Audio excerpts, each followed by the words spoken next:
Magandang araw mga kagulay, welcome back sa akin channel. Greggy Farmer nga po ulit to. Bali ngayong araw na to ay mag-harvest na naman tayo mga kagulay. Salamat sa Panginoon at meron pa naman tayong blessings na binigay sa atin mga kagulay. Ito, ayan mga kagulay, nag-harvest pa sila doon mga kagulay. And medyo dumami-rami na ngayon mga kagulay. Parang itong ampalaya dumami na rin mga kagulay. Ayan na rin yung talong. Saka yung may nahakot ng talong mga kagulay. Ayan ating talong. Ito po ang ating talong mga kagulay. Ayan. Ayan. Ang maghahakot dito ay kabayo nga mga kagulay. Naka isang na sila. Naka isang hakot na mga kagulay. Ayan ang ating talong. Calixto F1 mga kagulay. Ayan. Ito naman yung Galaxy Max F1 mga kagulay. Ating ampalaya. Ayan. Napansin nyo, green na green talaga yung Galaxy Max F1. Iba talaga yung sa mistisa mga kagulay. Yan. Yan ang ating wala pa rin mga kagulay. Di pa rin tayo nakakapag-spray, di pa rin tayo nakakapag-abono mga kagulay. Gawa nga ng ulan-ulan. Ngayon nga lang nagpapakita yung araw. Ayan, pero kung titignan nyo, madilim pa rin ang panahon mga kagulay. Diyan lang yung araw. Ayan ang panahon sa amin mga kagulay. Parang uulan nga na naman. Kaya mag-ano tayo mga kagulay siguro.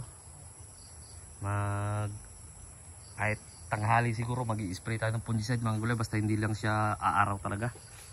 Para maanuhan mga kagulay. Ayan. Ayan ang ating Ayan na yung magkakarga na isa mga kagulay. May isa na dong na ikarga na talong. Ayan, nag-harvest pa sila doon. Nung nakaraan mga kagulay ito yung 100 plus yung ampalaya natin mga kagulay. Tapos yung talong naman natin kulang-kulang 100 lang. Gawa ng first harvest pa nga lang yung mga gulay. Tulad nga na sinasabi ko kung mga nakasubaybay sa akin ay merong 6 na 3-1 lang to mga kagulay. 3-1 na lang siya. Kumbaga may 6 na ihulip mga gulay. Kaya hindi talaga nagsabay-sabay. Tapos meron ulit na may namatay ulit. May 7 ulit na nahihulip mga gulay. Kaya hindi talaga siya nagsabay-sabay na mapuputihan mga gulay o kaya maharbisan. Yan siya mga kagulay. Yan yung mahakot mga kagulay. Ayan siya. Anuhan nyo ng sako? Hindi nga tayo ng sako nyo.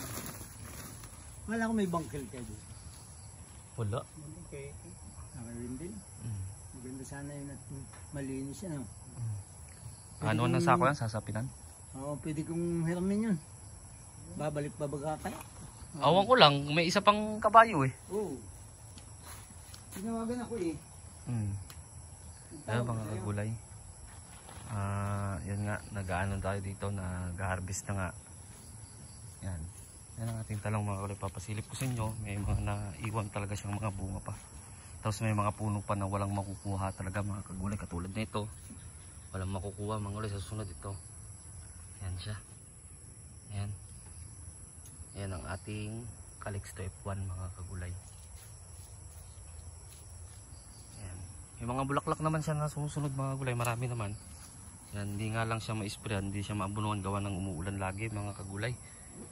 Ayan siya. Ayan ang ating talong. Yun, meron pa nga hindi nakuha doon na isa, medyo malaki na. Malaki na to mga kagulay, hindi nakuha.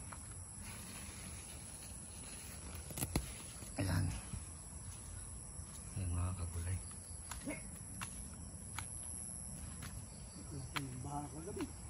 Oh, lakas ng ulan eh. Ayan mga kagulay, magkakarga. Paano na lang ko ng kapin ng Nang baka masailan yung ampalaya, mga dadas-das. Dalong, lang daw. Hindi sana yung bagay na bilog-bilog. Ayan, may mga Ayan mga kagulay, kakarga na nga.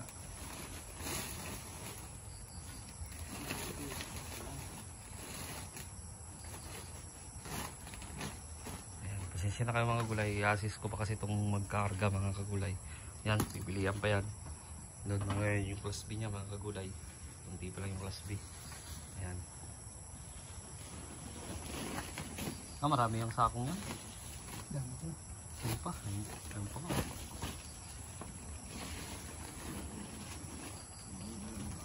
So, dito muna, gala ko muna po kayo dito mga kagulay.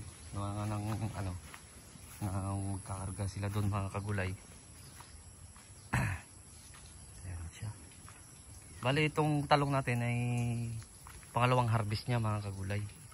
Ayan. Yung mga naiwan pa. Ayan. Hindi pa talaga siya totally na nagsasanga-sanga sa taas mga kagulay. Ayan. May mga naiwan naman talagang mga harvest niya sa susunod mga kagulay. Ayan siya.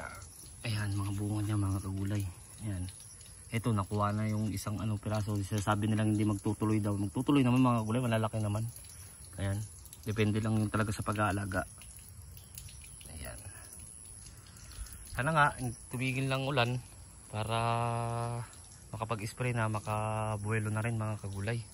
Nandun naman yung ating ampalaya mga kagulay. Nandun sa taas. Hindi ko na kayo may punta doon. Gawa nga ng magkakarga kami.